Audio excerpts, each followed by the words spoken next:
Welcome to Dependable Flame, where we explore vintage petrol lighters, ashtrays, tobacconiana, and other useful mechanisms.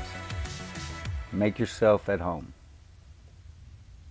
Today we are going to check out the disposition of the Flint tube in a couple of really cool old 1976 slim Zippo windproof lighters that feature NFL teams. This one has a two-color painted graphic on a high polish slim lighter. See the dolphin jumping in the air there. Both of these lighters have 3 forward slashes on each side, which would indicate 1976. The other one is for the Atlanta Falcons. Also a really nice two-color graphic on a high polished slim case.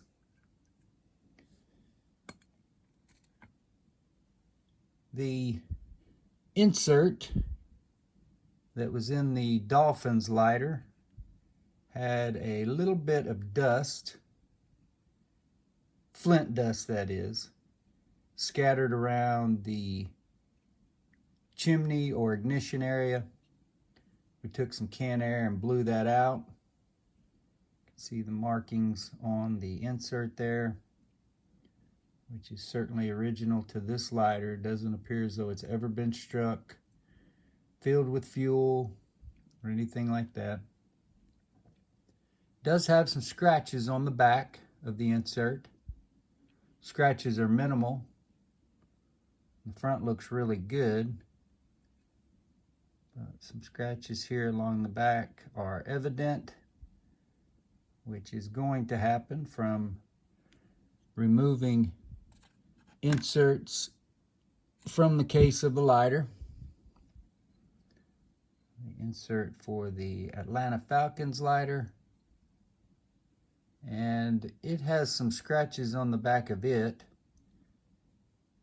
The evidence of scratches from pulling the lighter out of the case don't look quite as bad in this one, but there are a few here on the back that look like they were caused when somebody had the insert out of the case. Typically have straight lines caused by pulling the lighter out, and that is a very curved scratch, and appears as though there are a few others there that may not be quite so bad, but there are scratches there just to make you aware. This lighter also doesn't appear as though it has been used at all, ever been fueled, and actually when I opened this lighter up, it had the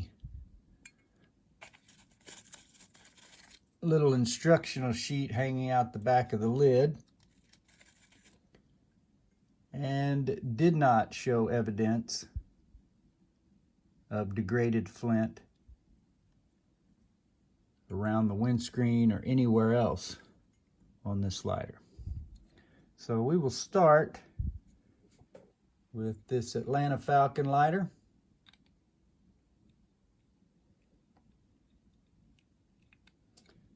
The Flint spring screw was just tightened down by hand at best.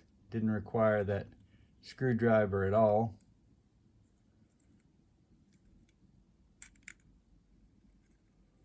Pull our Flint spring and screw out.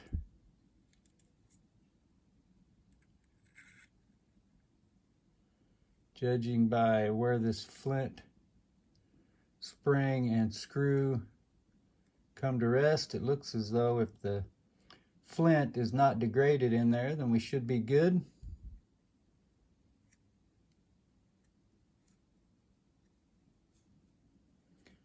Going to pull this felt pad off just in case we were to deal with any flint dust in the case of this lighter. There you can see the wick, original wadding. And you can see we do have flint dust. But while we have flint dust, we also have a whole flint that dropped out of there. So we should just be able to blow out the flint tube of this lighter. I will preserve this flint, put it in a Ziploc baggie, include it with the lighter, with a good non-degraded flint as well. But you can see that has broken down just a little bit, turned to dust there on that one end. And that is no surprise when you consider that that flint has likely been in that lighter for close to 50 years. About 47, 48 years at this point. So no big surprise. We'll get that bagged up. So we have a bag here for the flint that will come out of each one, assuming that a flint does come out of the Dolphin's lighter. So we'll go ahead and drop that flint into this little baggie for the Atlanta Falcons lighter. Seal that up. We'll keep that with that lighter. Reinstall our felt pad here. Looks like there is some minor discoloration or contamination to that felt pad, but it is nice and crisp and never been used. We now have the flint spring reinstalled in the lighter.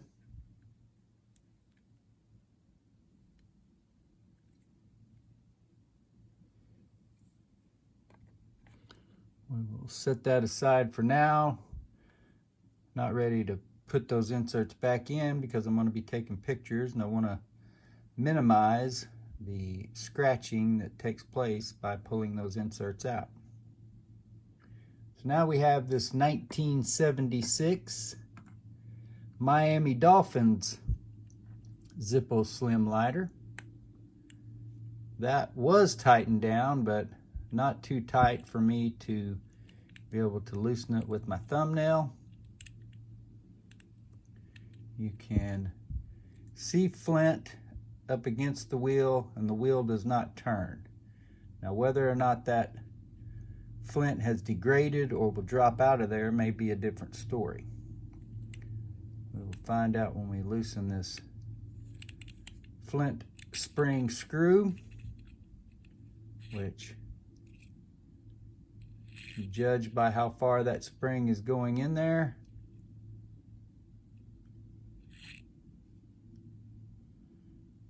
Put you right at about the length of the flint.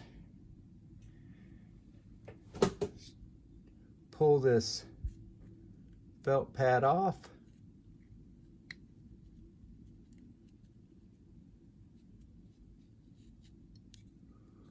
Set that aside. Let's see if a flint will drop out of there. Definitely have flint dust. And we also have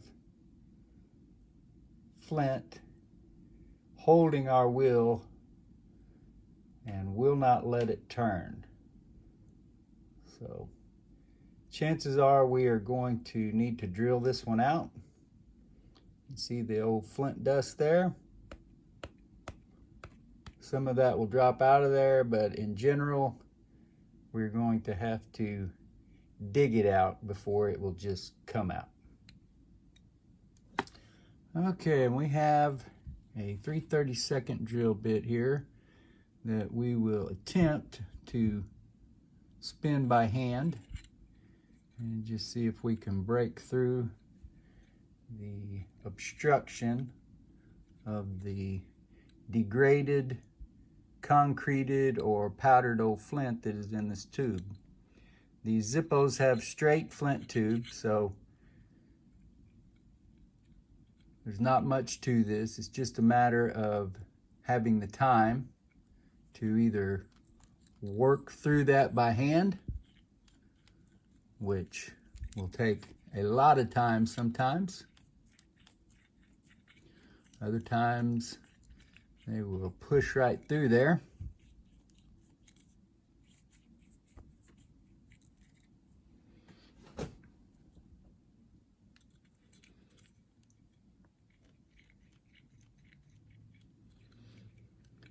And let's just see where we're at. Man, you can see how nasty that is coming out of there. I'm going to grab a common household disinfectant cloth here to mop up some of our work surface. And then I'm going to clean up my drill bit. Let's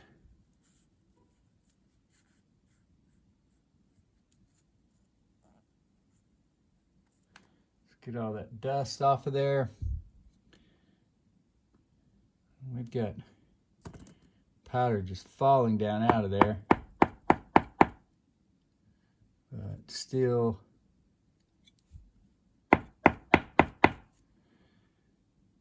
grasping hold of the file wheel. So we're going to take our power drill,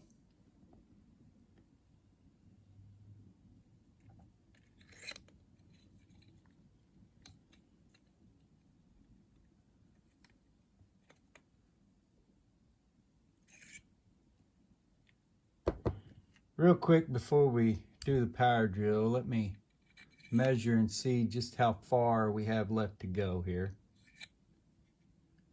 And it looks like we do have a little bit of distance to make up. So we will go ahead and put this on the power drill. Try to keep everything leaning downhill here, and also try to not spread flint dust all over the chimney of the slider.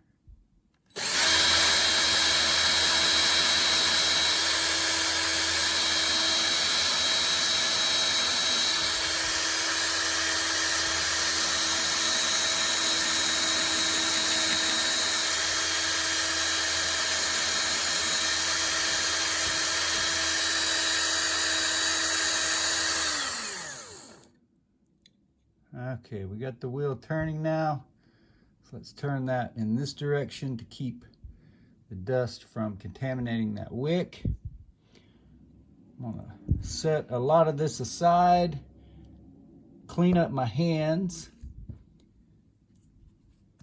and regather ourselves.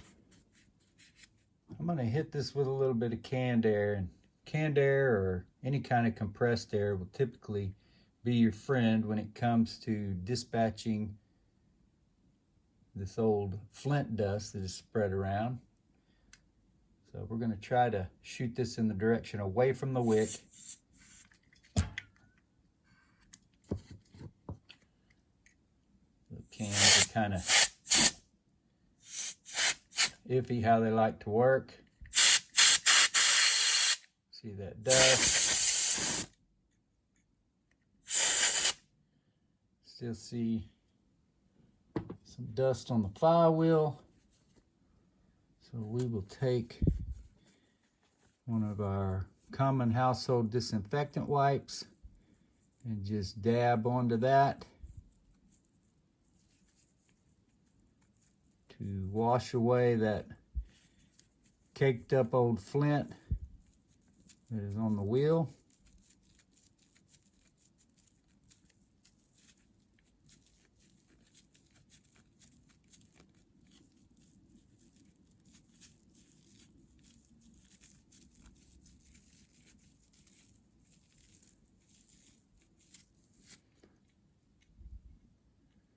And on. That wheel looks pretty clean now.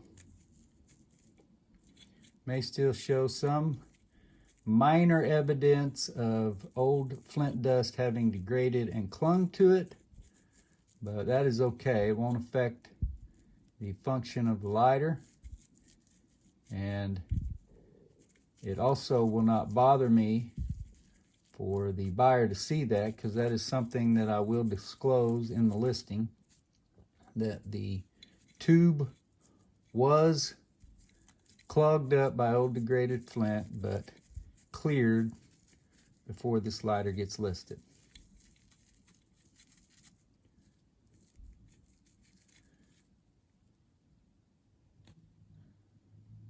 So here we have a 1976 Zippo Slim insert.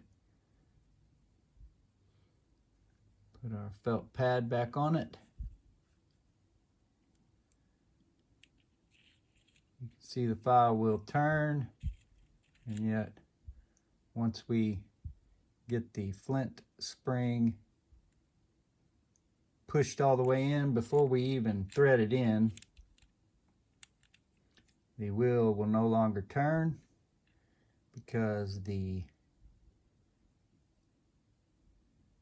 flint is making contact. Well, the flint isn't. The tip of the flint spring is making contact with the file wheel, which means that if a flint is installed, the flint will make contact with the file wheel, and this will be a brand new, never used, with the flint tube cleared of old degraded flint, brand new old Zippo NFL petrol lighters. Until next time.